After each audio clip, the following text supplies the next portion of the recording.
Hi, it's John, and welcome to the channel. Thursday, June the 5th, 5:44 a.m. I've got my big blue mug of coffee as usual, and I wanted to do a video today on what I talked about a little bit, I think maybe yesterday or the day before, how a familiarity is starting to seep into my soul. It may be seeping into your soul as well, on how things have not changed really at all since Mark Carney became the Prime Minister. New leader, same old party. It feels very familiar. It feels like the previous 10 years before the election under Justin Trudeau. And what I find fascinating is I'm on X. I don't go on X a lot. I do use it as a source. But so many people come across my timeline, and I get inundated with these people who think that the Liberal Party is the best thing that's ever happened, and that Mark Carney is the greatest leader in the history of the world ever. So I wanted to show you a few of those tweets quickly, and then show you the difference between the perception of how it's going and what is really going on right now. Okay, so some tweets and a couple of quick videos. So this is the kind of stuff I'm seeing online all the time. I just captured these quickly. Body language speaks volume. Got a picture of Danielle Smith, Mark Carney, the meek separatist versus the mighty unifier. When do you effing just go away? Inflationary Liberal spending continues to drive food prices up. Mark Carney claimed he had a plan for Liberal inflation. His plan was to continue it. Pierre Poilievre is correct in that. Number 3 here. Fact, we have a plan. Stand strong against Trump's tariffs, and it's already in action. More on that in just a moment. Mary Ann Mack, she, her, of course, who's got all the necessary flags there. NDP Greens have gone off the rails. CPC lost it years ago. Does no one in Parliament know how to work together for the good of the country? You know, I do know how to work for the good of the country. I am an Alberta independent. I voted against the Liberal Party because I wanted to do good for the country. You didn't, young lady. Looks like Canada just isn't that into PP. There's the numbers. Carney ahead of Poilievre when it comes to likability, I guess that is. I trust Mark Carney with the economy more than I trust Pierre Poilievre with the Civil War at Stornoway. Mark Carney is uniting Canadians, and Conservatives are furious. And forever proud to be Canadian. Retweet if you love having a Liberal government. So I see all this all the time. I want to show you a quick video by Michelle Rempel-Garner in the House of Commons in question period. This is the familiarity I spoke about. She's talking about a real problem in this country. She'll get into it. Talking to some woman. I guess she's in charge of immigration. She's a know-nothing Liberal, and she gives a know-nothing answer. Honourable member for Calgary Knowles Hill.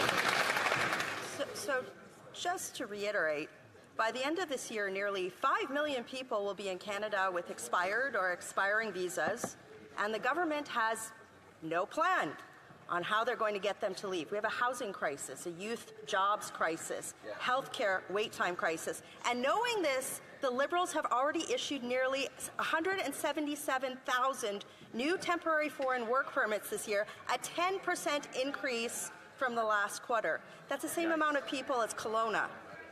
Well, with a youth unemployment crisis, why did the government increase the number of temporary work permits this year?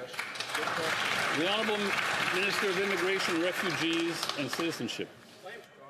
Mr. Speaker, we take our immigration system very seriously on this side of the aisle, as I know all Canadians do. And for that reason, we are strengthening the integrity of our system while maintaining the humanitarian ability that we have in this country. Make no mistake, Canada takes its obligations seriously, and we are strengthening our asylum system to make it more efficient and more efficient and flexible. And we will be doing exactly that. She brings up a very important issue, one that was important during the election campaign. A know-nothing Liberal stands up in the House of Commons, gives a word salad. Liberals likely making things worse than they are better. There's that, familiarity from the previous 10 years. And then we get this guy. He stands up in the House of Commons.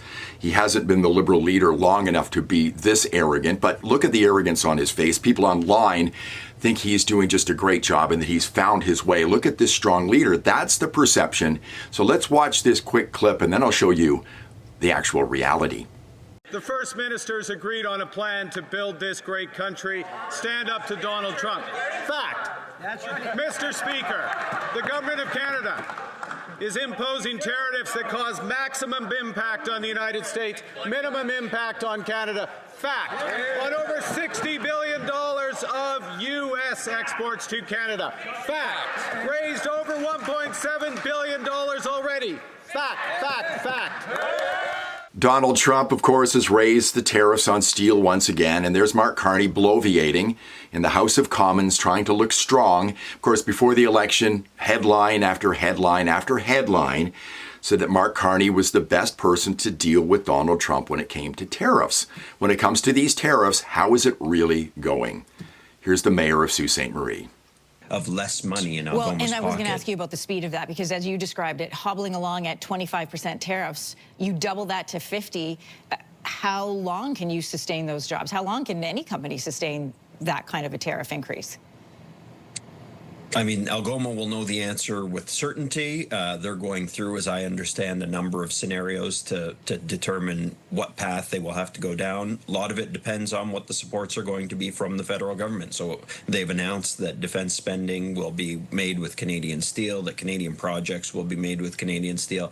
But if it takes 6 months to get there, there might not be Canadian steel being produced because it's unproducible at a 50% cost increase. So, I'm saying that there needs to be an immediate stopgap. I'm saying within the next 7 to 14 days. Carney hints at retaliation regarding this latest threat, which will only hurt Canadians even more. I don't believe the Liberals even want these tariffs to go away. I know it's awful to say that, but it helps them. It gives the perception that they're being strong, fighting back against the evil Donald Trump. That's why you start seeing all these tweets going online about how great things are and Mark Carney is such a wonderful leader. When the reality is, how it's really going is, he was elected to solve this problem. You know, I talked about Poilievre and I talked about Carney way back on March the 21st, way before the election, and this is what I said.